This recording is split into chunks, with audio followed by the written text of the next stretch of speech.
considering divorce? Are you dealing with it now?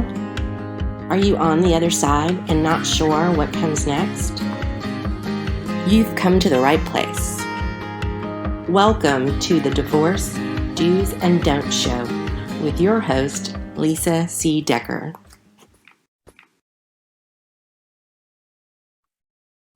Welcome everyone to the show today. We're very happy to have you.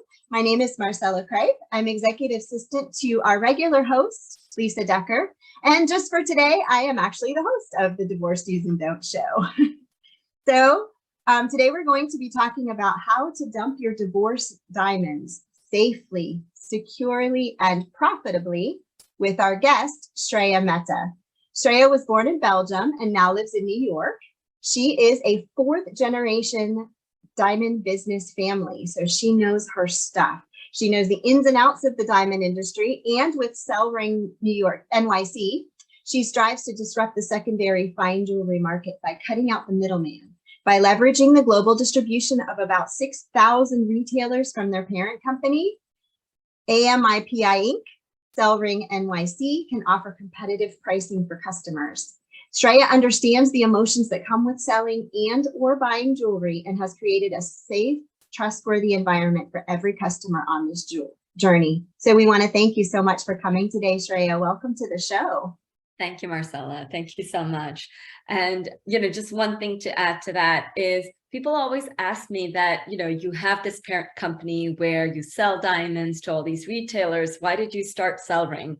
And I always had friends because, when you know somebody in an industry, so I'm in the jewelry industry, they'd always say, I have a ring. Can you help me sell it? And I started doing this for my friends. And I realized that there's a real big need for it. So it really came from like a personal experience of helping friends and seeing how hard it was for them, and then navigating and creating this new business.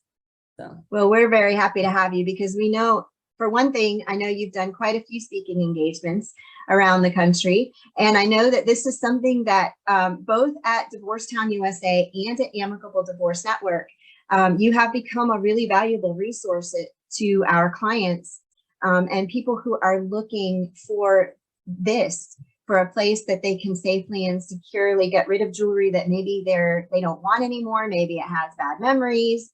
Or maybe it's just no longer needed or really part of their new life that they're creating for themselves. So let me ask you this, and we kind of touched on this already, but why would someone want to sell jewelry, especially a ring, post-divorce? So, you as you mentioned, you did kind of touch these points, but I'm going to elaborate on them. So number one, I think, post-divorce, there's such a thing as energy, right? Like you have an energy that you've had while you were married, you decided to get divorced, whatever happened, and you're going through a divorce. For us, one of the biggest things is to cleanse yourself of bad energy. So holding on to physical things after divorce that are no longer needed, that is one of the biggest things that we have seen that people come to us for. They're like, I had a divorce. I want to get rid of this ring. It has too many emotional things attached to it. So that's the emotional component is a really big thing. The second thing is financial independence. Jewelry, has a great value to it. Diamonds have a value. And, when you sell your jewelry, you can use that money for something that you need, not just a ring lying on the back of a drawer. You can use that money in real time. And the third thing is that, sometimes when you have a ring and, you're just confused, the reason people end up selling it is because they want to declutter. It's almost, I don't know how to explain it. It's just a simple thing. Like, I don't know if you go through this, but I am in a funk. I'm just going to start clearing up stuff. I want to get rid of stuff. I want to declutter, minimize, downsize. And so it is decluttering being a different purpose, but that is a reason why people do sell rings to us. That makes perfect sense. And before the show, you and I were actually talking about that I have my own reason I need to sell a piece of jewelry. So I've been looking forward to today's show so that I can find out how to do that. So what makes Sellring NYC distinct from all the other buyers that are out there? Well, as you mentioned, we are a fourth generation diamond business. So we've been around very long. We are in the midst of New York City, which is like located in the midst of the best pricing, like we're able to buy it and sell it fast turnover. So this way you get better competitive pricing. There are lots of places you can sell jewelry, but why come to us? Because we're right in the center of it. So we can offer the best price possible. You can also come in person if you are in Manhattan. We offer those, we offer our office to come in purpose, show us your ring on the spot, we'll pay you. And if it doesn't work, you have the ring with you, you're comfortable. And we also offer a virtual experience. So through our website, through, the virtual platform, we can do the whole selling process, the appraisal process, and even send you the check, so everything can be done virtually also. So I would say the main difference being that we're in the industry for such a long time, and we have the biggest outlet for the jewelry that we buy, so we can offer the best price. Very simple. Well, and I'll be honest, we follow you on social media and you have some beautiful pieces. So even if someone's looking to buy jewelry, you've got some really, really beautiful things. Thank you. So we're going to get to your selling process in just a little bit. But for our viewers, is there a checklist of do's and don'ts? This is the do's and don'ts show. So when someone is selling precious diamonds or other jewelry, is there a list of do's and don'ts that they should have in mind so they don't get duped? So I love the do's and don'ts thing. I should have it in my house everywhere, like do's and don'ts. So definitely do's, have an appraisal.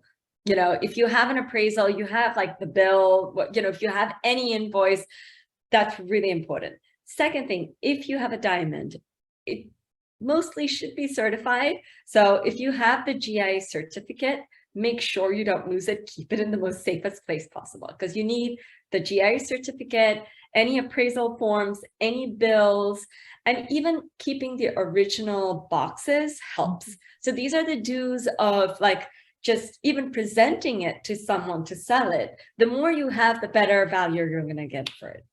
The second thing is the don'ts is, I would say, don't just sell it to the first person you see. I would say shop around, just like we all do with everything going on. Like, when you have a ring, there are online places that you can get like pricing.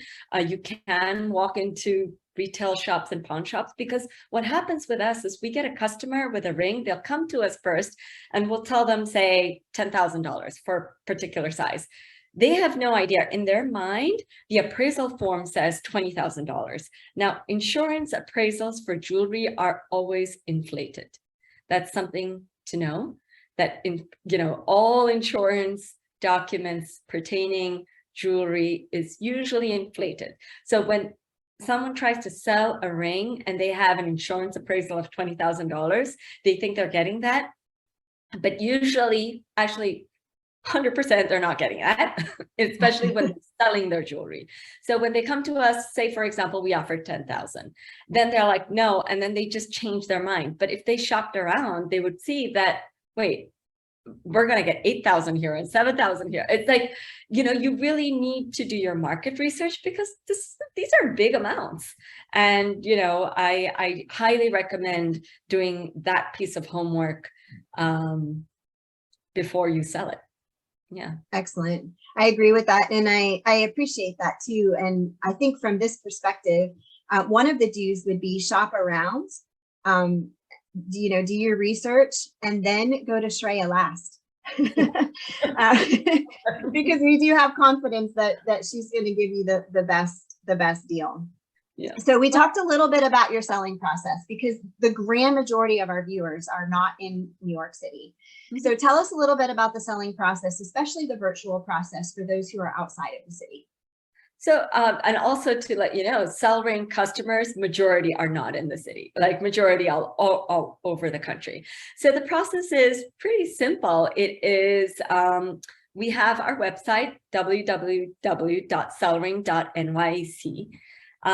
There are forms online. All you need to do is have a photograph, a clean photograph of your ring. So for example, I'm wearing a ring right now. You know, you'd have a picture, top picture, side picture, everything is already written on our website, but you'll take photographs, take it on your regular iPhone, take it on whatever phone you want. So upload those photos, upload any documents you have, like the GI certificates, those really help. Any appraisal forms, because the appraisal forms will tell us what type of gold was used. Sometimes it's a 14 karat gold, 18 karat gold, could be platinum setting, could be silver, right? Based off a photograph, it might be hard for us to just give you a virtual estimate without knowing what gold, what metal was used. So some sort of documentation, if you have of what type of a ring it is, you submit that, and within a reasonable frame of time, usually 24 hours, we get back to you with more questions or even an estimated amount of like, this is how much we think it will be. And if you're comfortable with this range, we send a prepaid insured FedEx label. So you have to put it into the package that we send you, send it to us. We will look at it because we do need to see it in person. We appraise it, we look at it. The whole process is videotaped. So you don't, you know, there's no, like, I've heard horror stories of things being switched. And I think these are things that everyone's really concerned about. Like, oh, how can I send my ring to somebody I don't know? So what we do is when we get a package, we videotape opening the package, the appraiser looking at it. And then usually we try to call the person right away. Like, I'm looking at it, this is what I'm seeing. And we think it's better than it is, or whatever it is. And we'll just offer right away what we think we can send, you know, like immediate payment. And if someone's happy, they get the check right away, you know, or wire payment right away. And if they say, no, this is not exactly what I was looking for, we package it back, we send it back. The full shipping cost is on us. So that's the whole experience. There's no cost to our customers, but there is trust. So we want you to trust us. So we want to videotape the whole process. We want you to know there's a human face at the other end, and we're here to talk to you and guide you through the process. I think that's really important. I appreciate that. I wanted to ask you a little bit about range. Is there any piece of jewelry that might be considered too small for you to take on? Or is there any piece of jewelry that might be considered too large for you to take on? Is there any, you know, any in between there? Can you help us out with that a little bit? Sure. So there's no too big, there's nothing too big, but we are only currently buying jewelry that has diamonds in it, just because we are, you know, our majority of our business is in the diamond business, and we are, you know, I don't know if it was the pandemic or whatever, we have a lot of people who are selling. So we've decided to focus just on diamond jewelry for the moment. So that is something that is a little cachet, if you may say. Just, no, that makes sense. That makes and any size sense. diamond. So once it has a diamond, even if it's like a speck, that's fine. Excellent. Well, that's good. Because I know that the ring I was talking to you about is nowhere near like the $10,000 mark. So. No, that's fine. You know, that's funny. So tell us a little bit more. We talked a little bit about the do's that you should be doing, the don'ts that you shouldn't be doing. But are there any other pitfalls that our viewers should be looking out for when they're selling any type of jewelry? Well, it is about this whole emotional component, which is what I started with. We really do get a lot of customers who are not ready to part emotionally with their jewelry, and I think it is something to really consider and be very sympathetic and empathetic towards it. So you know, don't discount the emotional component. We will get a lot of, you know, customers who will have, say, their grandmother, their ex's ring, and they're going through a divorce, and they sell it, and we don't want anyone to have regrets, you know? So I think be sure. I think that's one thing. Be sure. And to be sure, how do you be sure, right? Because you're usually confused. Like, what do I do? Have the conversations. Talk to us. We're here to help you. We do this almost every day. We're talking to people. Should you sell it? Should you not sell it? Sometimes we advise people, don't sell it. I don't think you're ready for it. Like, but we do offer an appraisal form. So what we will do is, even if you don't want to sell it right now, show me what it is. I'll give you an estimate. So whenever you're ready, here it is. That's good to know. So they can always have it kind of on file. Right. And as far as that, they can keep it in the back of their head, like I have this, when I'm ready, this is what it is going to be. So I think the component of regrets, I will definitely talk about the insurance piece again, because we will always get everyone coming with their appraisals, insurance appraisals. They are very good to have. It's just that customers need to be educated on the value of their jewelry, and appraisals can be very misleading. So at our company, the appraisal we give is the money we put on the table, and that's really important. Let me ask you that too, from a different perspective. If someone takes the ring, for example, to get appraised, because like I told you, I had my ring appraised, but I have absolutely no idea what happened to the appraisal. I've moved countries twice, and so who knows what happened to it. And it was a gift, so I don't have any kind of documentation of what it was when I first got it. Right. So what would a person do in that case? Would you recommend that they go have it separately appraised? Let them know that it's not necessarily for insurance? Or what would you ask when you're going to get the piece of jewelry appraised when you want to sell it? I mean, if you want to sell it, we're there for you. So all you do is contact us and we will appraise it for you, even if you decide not to sell. So we offer those services. Okay. So that's one thing. If you want to get it locally appraised, that's totally fine. But most companies don't offer real appraisals. They will offer insurance appraisals. Okay, that's good to know. That was actually a question that I had.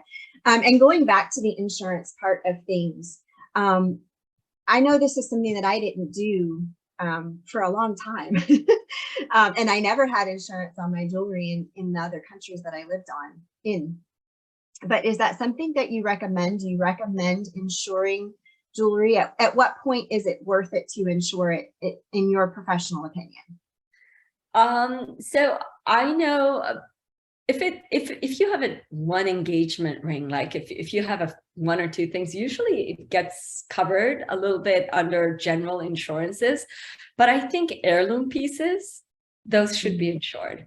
Anything that has a high value and combined with a sentimental value, the combination of sentimental value along with high value should be insured, especially if it is like an heirloom piece. Yeah. That makes perfect sense. And I have one of those. It's like I told you before, it's not worth a lot monetarily, but for me, it's everything. So because it was my grandmother's. So yeah, that I definitely will. I will take your advice. Yes, so apart from ring, sorry about that. Go ahead. Go ahead. No, that's fine. Go ahead. So we've been talking a lot about rings, and I know you've already said that right now you're only dealing with jewelry that has diamonds in it. Mm-hmm. And we get that. But does your company accept other forms of jewelry besides just rings? Yes. Any piece of jewelry that has diamonds in it. Let's put it that way. So, at our company, we earrings, necklaces, bracelets, rings, pendants. We've actually bought diamond pendants, the olden estate type jewelry ones that people don't really wear anymore. And I know that they sold it to us and then they ended up buying a pair of studs because that's what she wanted to wear. And that's the whole point, right? Like, sell things that you're not using, use the money to get something you're going to wear, cherish every day, look in the mirror and say, oh, I love this, So you reminded me of that actually at the beginning of the show when you were talking about reasons why people might want to sell jewelry. And one of the simple reasons might be just to get some cash, for it. In divorce, it's a lot. I just want to get rid of this because every time I look at it, it makes me think of my ex. That's another good reason. But when you were saying that, it made me think of the show Parks and Recreation, and they always had a treat yourself day once a year. And I was thinking, what a great treat yourself, sell a piece of jewelry that you just can't stand the sight of anymore and go buy yourself something fun just for you, for this new chapter of your life that you're going to take going forward. So I thought, why not? And I think that ties into this whole energy part, right? Like you're starting a new chapter, start it with fresh energy. Like, in our Eastern philosophy, we really believe that stones, so rocks, diamonds, all types of precious stones, they hold energy. So when you're starting fresh, so many times we actually buy gold, or we'll buy a piece of a gemstone to give us positive energy going forward. So it is, it's kind of like cheating yourself, but it has so many different layers to it. Mm-hmm. Yeah. I think that's one of the most important things that you said at the beginning of the show, so we'll repeat it now for those who joined us late, was that there are such an emotional attachment sometimes to jewelry, especially jewelry that comes from the divorce process. And sometimes your first instinct is just to get rid of it. And the opposite side of that, as Shreya helped us with, is that you may not quite be ready to do that. So if you're having trouble moving on, don't feel pressured to get rid of that jewelry. But if you're ready and you don't know what else to do with it, selling it is a really great option, because you certainly don't need it laying around, something that you're never going to use. And something actually that you made me think of, Shreya, that I want to share with our audience today too, because most of our audience is dealing with divorce. But I also have a really good friend who was recently widowed, and she's just getting to that point. I say recently, it's been a few years, where she no longer wants to wear the ring. And I know that she's going to get to that point too, where she probably isn't going to want it anymore. So this will be something that we'll suggest to her, especially as she has started, dating a little bit and kind of getting back out there. And I can see that her attachment to the ring is kind of waning. And I think that happens also in divorce. At first, maybe it's really important because it does symbolize something, a very important chapter of your life. But at some point, I think we just, as part of the healing process, we just kind of emotionally distance ourselves from the things that were related to the marriage that's now ended. So true. So true. And we've had a few customers who, just as you explained, actually they were widowed, and they did sell us jewelry, and she ended up getting something that represents her independence. So, it's so similar. It's a similar story to what you're saying. And it just makes me smile because, I think there's a lot of fear, and there's a lot of insecurity around, like, am I going to be cheated when you're selling jewelry? And it's happened many times in many situations. I've heard so many horror stories of people going to a pawn shop, they tried to sell it, it got switched. There's just so many bad stories. And I just feel that it's something that people don't talk about, and it's important that for example, we are here to guide you. You don't need to sell to us. We don't have to buy it, but we're here to guide you. And that's what we want to say. Like, there are very few places where you can have open conversations of, I don't know if I'm ready. I don't know if I should sell. Is it really bad if I sell this ring? Because there's all these emotional components to it. Is it okay if I do it? And we're here to help you guide through that. Excellent. So just a disclaimer, Shreya is not a counselor. No, sorry. But she has no, I'm joking. But because, as we mentioned at the beginning of the show, she really does understand the emotions that come with selling or buying jewelry, because she's worked with so many different customers at different phases of their life. And she's already told you, if they don't think you're ready to sell it, they're not going to buy it from you. So at least we have that as something that can kind of give us peace of mind. I'm glad you put the disclaimer of me not being a counselor. I did not even think of that. You know what, though? Here's the thing, though, Shreya, because we work in financials. Lisa is a certified divorce financial analyst. And anytime you deal with anybody in any part of the divorce process, whatever that part may be, you are always going to be handling not just your niche, if it's, finances or jewelry or whatever it is. But at some point when you're dealing with people going through divorce, you're going to have to deal with the emotions that come with that. And so we gain experience from that along the way. We've seen the good, we've seen the bad, we've seen the ugly, we've seen the cooperative, we've seen the high conflict. And so through the years and through our experiences, it has helped us to be able to better relate, also to be able sometimes to separate emotions from business transactions, which is very important in divorce. And so that's what makes Shreya and Lisa very valuable resources during the divorce process, because we can take in your emotion off of you, and sometimes help separate the emotion from the financial pieces. So we want to thank you very much for all of the excellent information you gave us today, Shreya. Just for our audience, before we go, we have some materials we'd like to share with everyone before we go to the question and answer part of our show. So please tell us how to find you again one more time. Oh, yes. And I had another point, which I did forget. Absolutely. Please do. So one of the things I did realize is clean your jewelry. I know while you were talking about this, I'm like, oh, I forgot to mention that. Like, simple way, clean your jewelry, hot water soap, because people, it is really funny. Like, people don't wash it and they'll send us pictures and then we won't give a good estimate because it looks dirty, right? So I do think that's just something to keep in mind, even just for yourself. Clean your jewelry before you send pictures. And where to find us? We are www.sellring.nyc, so our website. We're also on Instagram, sellring.nyc. DM us. We're very, very active over there. And I think our email is also on both those places, so feel free to reach out. Excellent. Thank you so much for this excellent information. Again, Shreya, it has been an absolute pleasure to have you on the show.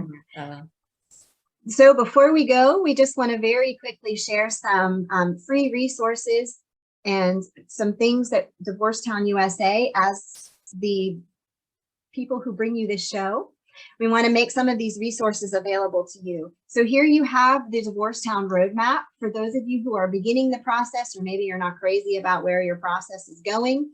The roadmap will help to give you some different options. That duke it out drive where everyone goes to court, that's the old way of doing things. Now you can put kids first, you can do it on Amicable Avenue, or you can start with Financials First Freeway. So download your map and your ebook today on divorcetownusa.com. It's right there on the homepage. Next, we want to share with you the free divorce financial fitness kit. This is a kit that Lisa has put together. It is available on her other website, divorcemoneymatters.com, located at the bottom of your screen. This is a kit that comes with an ebook. It comes with 50 must-ask questions for an attorney.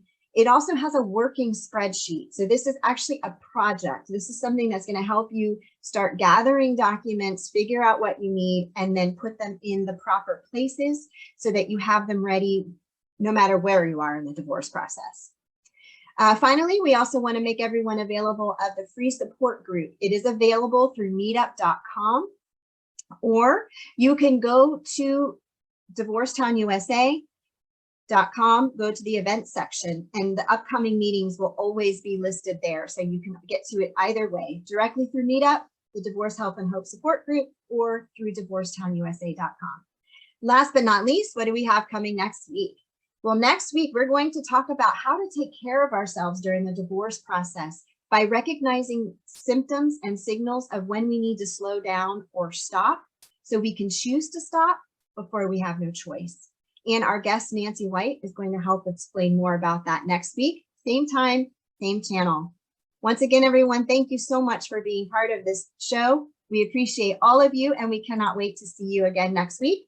We'll see you in just a few minutes.